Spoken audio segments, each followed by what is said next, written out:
Highway 287 will take you from Fort Collins to Laramie in about an hour, bridging two college campuses in two different states with very different marijuana laws. Now, local law enforcement officials say they expect to see more marijuana here now that it's legal to buy it in Colorado. Highway 287 can be known to be a dangerous road for drivers. It's also known, at least to Albany County Sheriff's deputies, as a frequent route for drivers with marijuana. It's one of those things where we know it's going to be coming across into Wyoming. Deputy Jeremy Houston says he and his colleagues are keeping a close eye out, so too does his boss. We figured we'd see some kind of an increase in, possession or use of marijuana, and we were right. Albany County Sheriff Dave O'Malley says ever since medical marijuana became legal in Colorado, it's been making its way to Laramie and University of Wyoming's campus. Reading the deputies' reports was almost like looking at a scene in a Cheech and Chong movie, where they would pull over a car for speeding and the windows would all come down and the smoke would come billowing out of the cars. It's why, in the wake of Amendment 64, a Laramie attorney has even created a website called 420law.net. One section reads, "What should I do if I'm stopped by the police?" Their advice, stay calm and polite and say, "I understand you're doing your job, officer, but I never consent to searches." We see a lot of people that fail to appear on marijuana citations, and they're just playing the game that they won't get stopped in Wyoming ever again, and if they do, they'll be in the system and they'll go to jail. For now, though, the sheriff hasn't instructed his deputies to do anything different now that pot is legal in Colorado. But everybody knows, across the border, the marijuana is coming. In Laramie, Nick McGurk, 9 News. After a search of a home in Kiowa County turned up some 1,200 marijuana plants. The sheriff says deputies searched the home in Haswell Saturday morning and found a, quote, very sophisticated operation with plants lined up in various stages of growth, the largest around 3 feet tall. The suspects' names and charges have not yet been released, but we do know the two arrested aren't believed to be Colorado residents. Recreational use and sale of marijuana is legal here, but laws and regulations still apply to growing pot. And with more people hoping to get into retail marijuana sales lined up at Denver's License Bureau this morning, the city started issuing licenses today. As we've reported, only those businesses already licensed for medical marijuana are allowed to make the transition to recreational sales right now. And the beginning of sales has preparations of all kinds going on across the state. News 5's Tony Spahar joins us live with more tonight. Tony? Zach, the beginning of retail pot sales has local pot advocates gearing up for a historic New Year's celebration and police preparing to take on the problem of marijuana DUIs.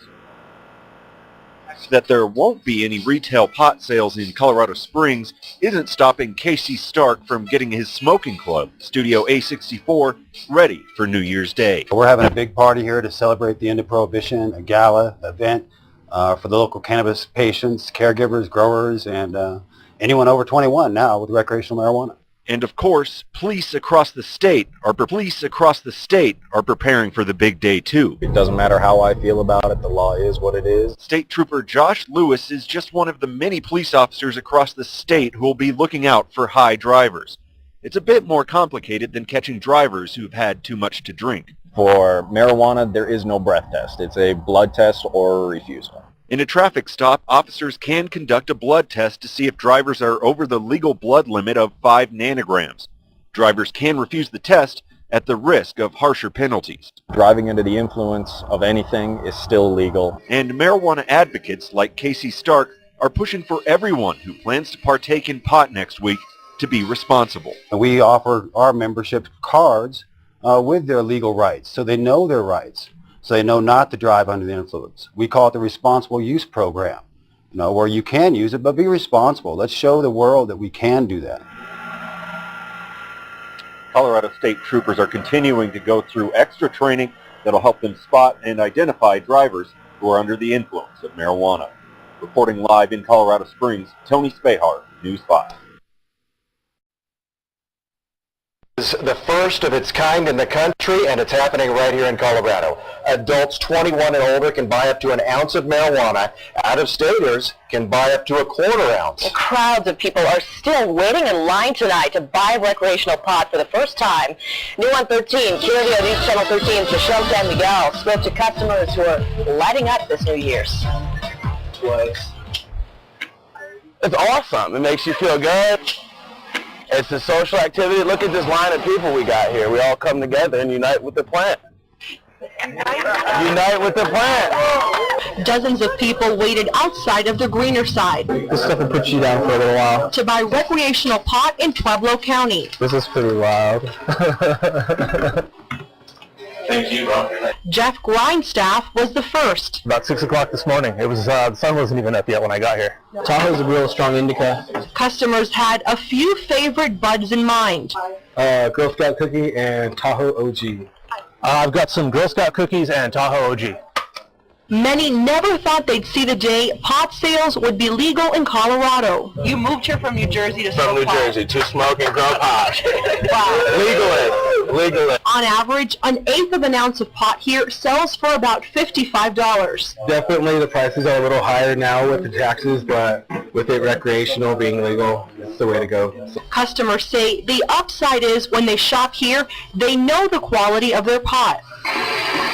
In Pueblo, Michelle San Miguel, KRDO News Channel 13. Thanks, Michelle. The owner of the greener side has not received tracking devices from the state to monitor his plants from seed to sale yet. The state has granted him a waiver so he can sell without that tracking system for now. The greener side is one of 2 pot shops in Pueblo County now open for recreational sales. Marisol Therapeutics also opened this morning. Pueblo West Organics has been approved to sell retail pot, but the owner says he needs more time to get ready.